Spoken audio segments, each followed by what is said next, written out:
In A Multifaceted Life, we explore the layers that make people who they are. Today, we're spending the day with Shania Samuels, a 26-year-old Pilates studio owner, entrepreneur, corporate professional, and wife. For the last 3 years, she's built a space rooted in strength, discipline, and community, but studio owner is not the only facet of her life. Beyond these walls, she's balancing two professional worlds, continuing her corporate career while growing a business and starting a new one of her own, and navigating marriage, family, and a personal life all at the same time. What we see today is the discipline, the vision, the passion, and the responsibility that comes with ownership. But what we don't always see are the quiet decisions, sacrifices, and commitments that shape her just as deeply. As we go through a day at the studio, I hope you notice not just what she does, but how she carries it. This is Shania, and this is her multifaceted life.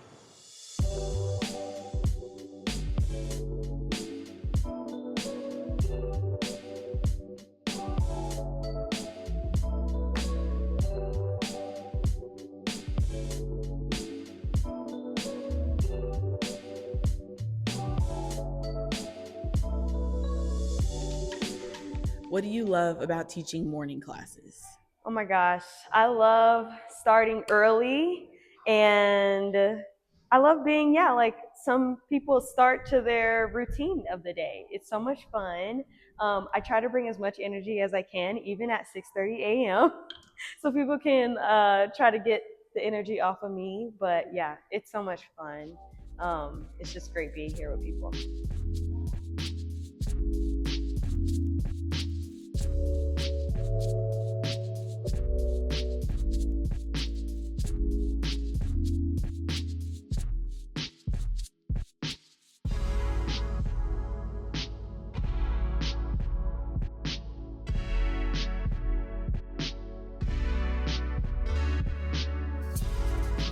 All right, awesome.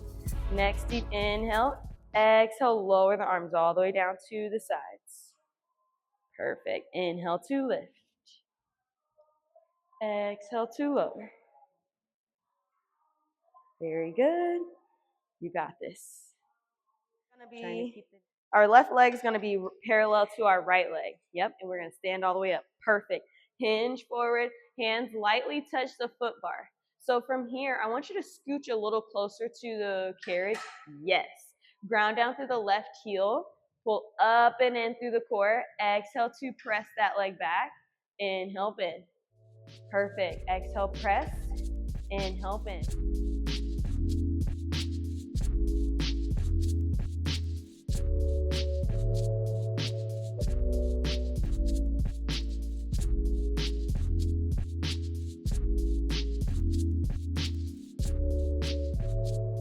When did you know Pilates was your thing?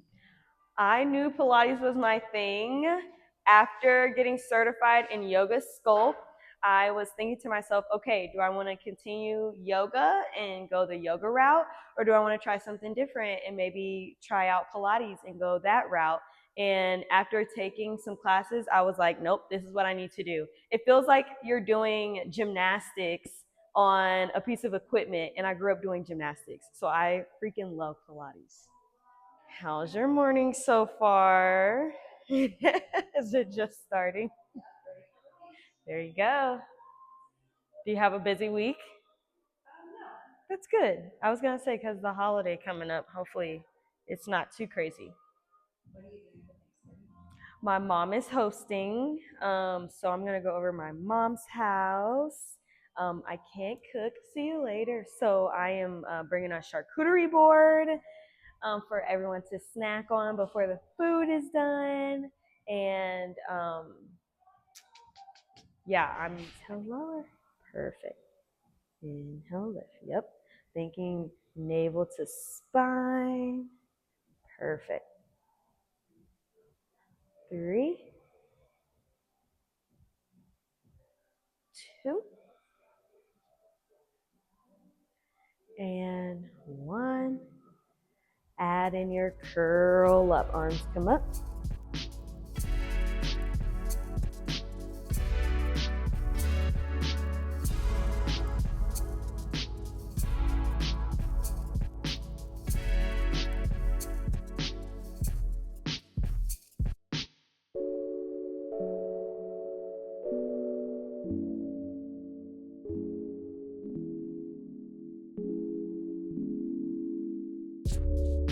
What's the story behind the name of your studio?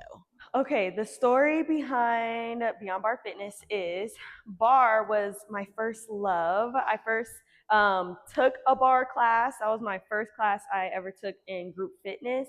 And that was the first thing I got certified in was bar. And yeah, I fell in love with bar because I also grew up doing ballet and dance. And so when I took my bar class, I was like, I can do this. Like, this is so much fun. We're doing coming up to releve and doing all kinds of like things that you would do in ballet and using the names and the terms. So it was super fun. And I decided to go with Beyond Bar because I knew I was going to do more than just bar and then the fitness to kind of like well round it all in.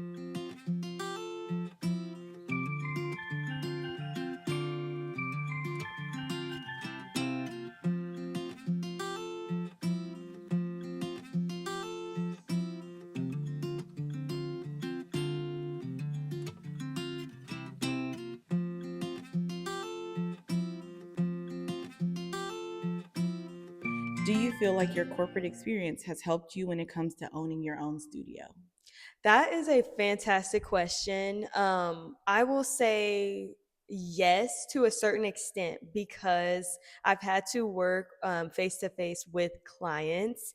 And so I feel like my corporate work has helped me hopefully become a little bit more professional when working in my business, but also when working business to business in the corporate world, trying to translate that to business in my own small business. I think that has helped as well, just kind of learning everything that I can and trying to apply it to where I can as well. What's something people don't realize about running or owning a studio? It is always go time. It's always go time, baby. It's always on.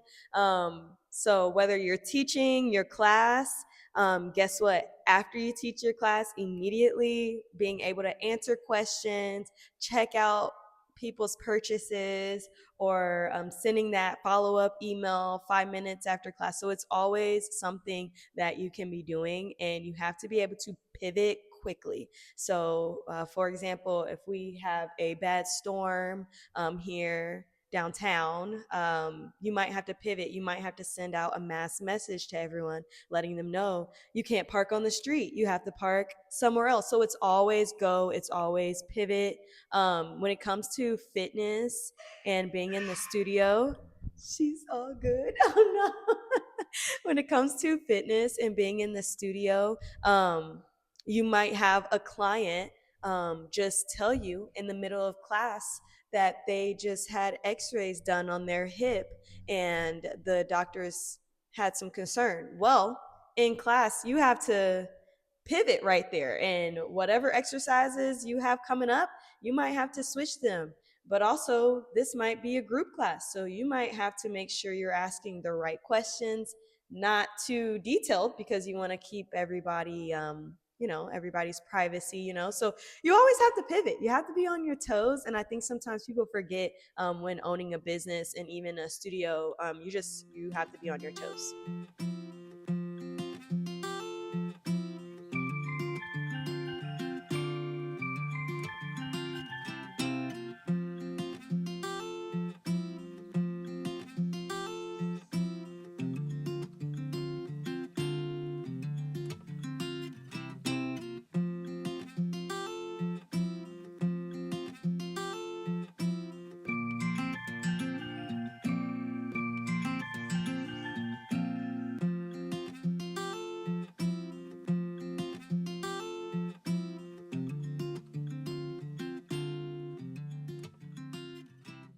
How important is downtime on the days where you're balancing both careers?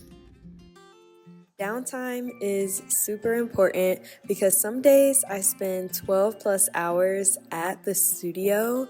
I may be working on a few different things, but still being away from the house can take a toll on how the week goes. So whenever I'm home and my husband is also home, we try to put the phones away, have dinner, maybe watch a show that we're liking at the moment. But it's very important to have that work-life balance.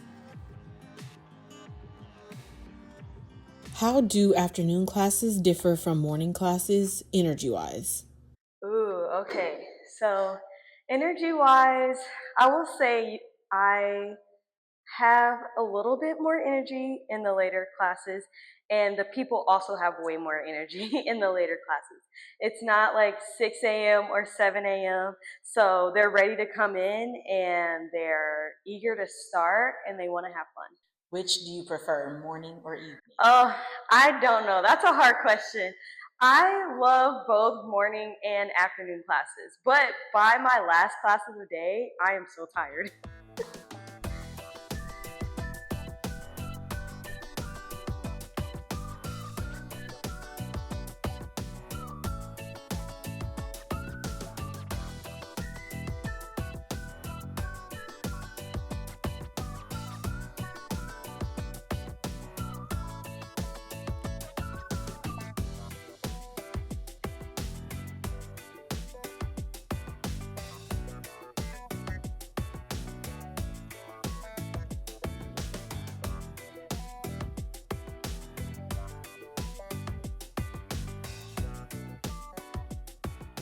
Do you start each class the same as far as the stretches? Yeah, with footwork, yes. We start every class 9 times out of 10 with footwork to help warm up the body and all that good stuff. Okay, I was like, I feel like I've noticed that this little bit happens every time. So, Yep. okay. Yep. Every class is a little bit different, but we usually always do footwork.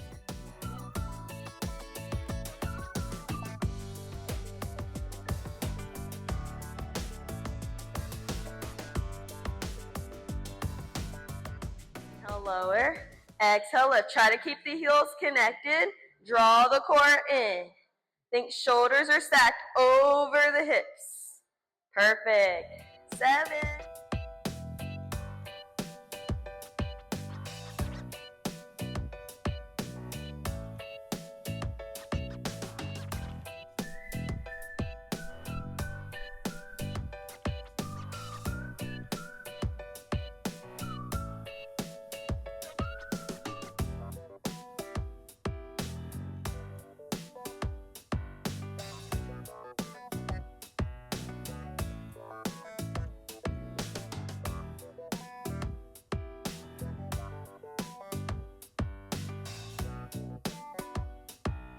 Guys, I feel like it's going to be a different type of strength. And I'm like, oh. See, hopefully it'll be fun.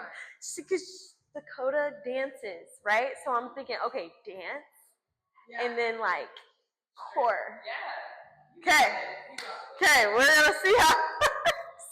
Let's go ahead. We're gonna change our strings to one blue. You can dish your ring down. It's 6:30. Final class of the day. Final class. Where does the motivation come from? The motivation comes from a ton of places, so I'll hit on a few. One is representation. Growing up, I always saw a few handful of Black women entrepreneurs, so I feel like this is me giving back and following my dream situation while being an entrepreneur, but still hopefully being able to share and inspire others. And then the second one, for them, giving back to the clients, letting them have an outlet and a space to move their bodies and being available to help them where I can.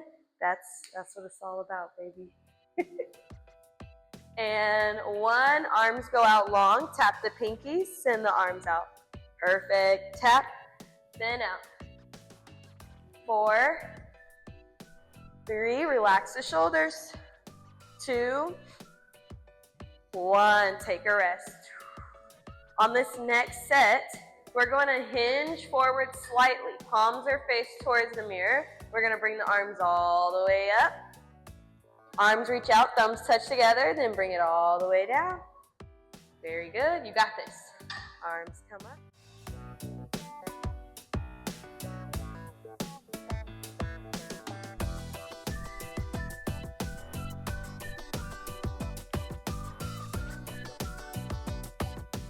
What is the most difficult part about owning a studio so far? One of the biggest challenges I face is hiring the right team members for my team.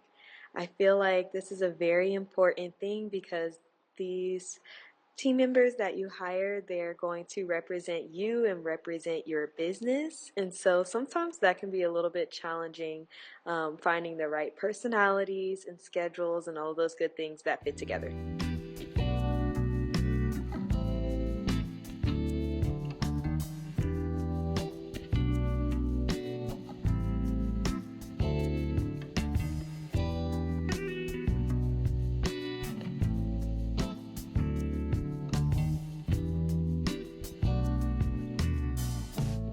How do you balance studio ownership with the other facets of your life?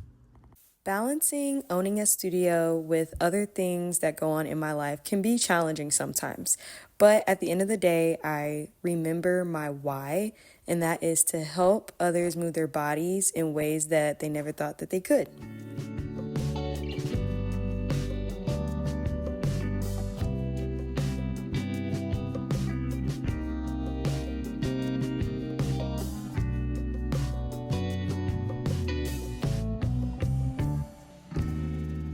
At this time in your life, what are you most proud of? I'm most proud of for Beyond Bar Fitness is the community. We always come together and have a good time. Even in class, we lift each other up, and it's the best thing ever.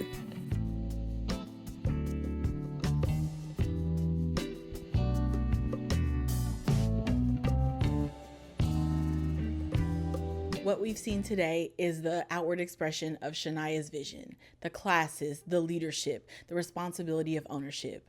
But being multifaceted isn't just about how many things we are doing. It's also about how we balance those things. Her corporate deadlines, the early mornings and late evenings, the quiet discipline it takes to steward multiple facets. At 26, she's balancing ambition and stability at the same time, growing something of her own while honoring and being present for the other roles in her life. Not every facet was shown today, but they're all shaping her. And maybe that's what a full life looks like. Becoming who you're meant to be in more than one space at a time. I'm grateful to Shania for sharing her story and being the sweetest person while doing it. I'm Zakila, and I want to thank you for watching. I'll see you on the next one.